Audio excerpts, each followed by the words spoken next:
Hi and welcome to our short tax update for November 2017. The main aim of our tax update is to brief you on the most important tax developments in Cyprus. So let's set the countdown clock and start.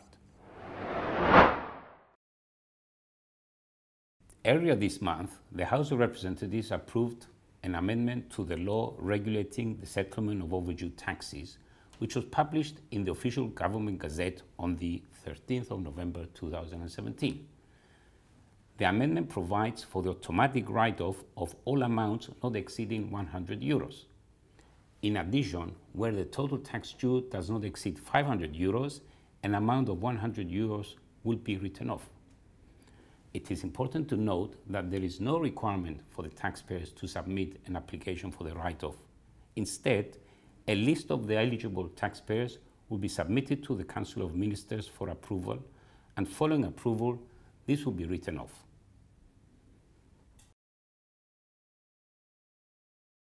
Another amendment to the income tax law was published on the 24th of November, providing for an extension to the accelerated wear and tear allowances applicable to acquisitions of plant and machinery and industrial buildings and hotels, which will now apply until the 31st of December 2018. The accelerated rates are 20% for plant and machinery and 7% for industrial buildings and hotels.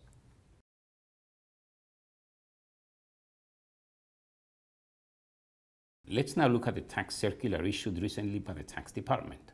Circular 13 was issued in early November and provides clarifications for the tax treatment of certain additional taxes imposed by the Assessment and Collection of Taxes law for the purposes of the deemed distribution provisions. More specifically, the circular clarifies that the additional tax of 10% that applies when the provisional tax is underestimated and the additional tax of 5% that applies when the tax due is not settled within 30 days after the submission deadline of the tax return are considered as a tax on which interest and penalties are imposed. As a result, however, they are also considered as part of the corporate tax and thus are deductible from the accounting profits for the purpose of calculating the profits subject to deemed distribution. As a reminder, the 5% additional tax referred to in the circular has been abolished from July 2017 and has been replaced by a new 5% charge, which is a penalty and not a tax.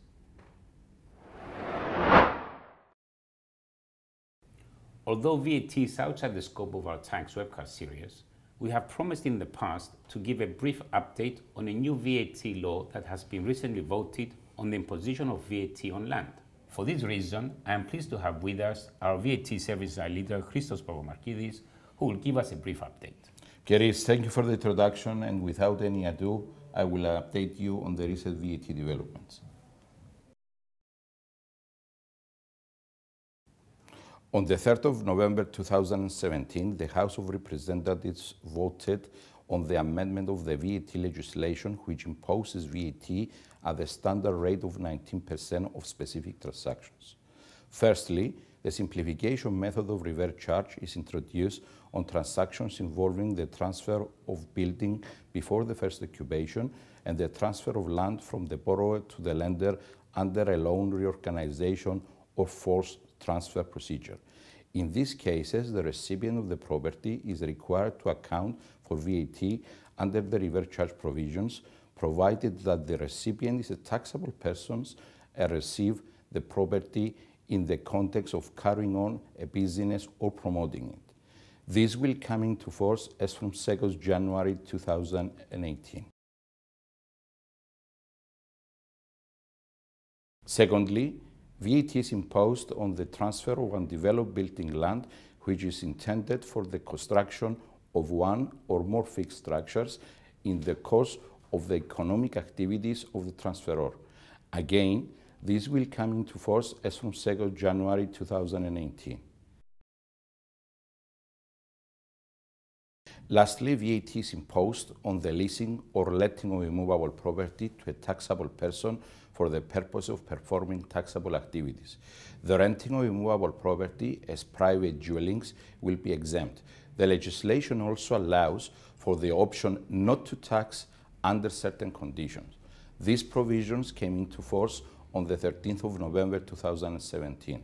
It is expected that the Tax Commissioner will issue regulations in connection with the legislation, together with interpretation circulars explaining the particularities of the new legislation. This completes my part of the webcast. Keris, back to you. We would like to thank Christos for his very informative VAT update.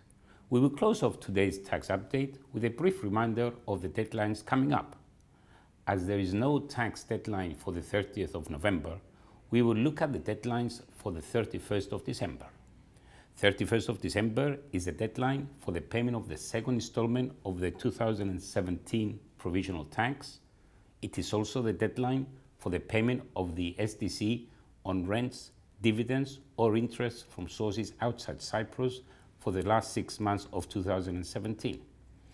By the 31st of December, insurance companies must pay the third installment of the premium tax for the last quarter of 2017, and credit institutions must pay the fourth installment of the special tax levy for the 2017. Lastly, 31st of December is the deadline for the filing of the country-by-country reports for 2016, and also filing the country-by-country notifications for 2017. This concludes our tax update for this month. Thank you for watching.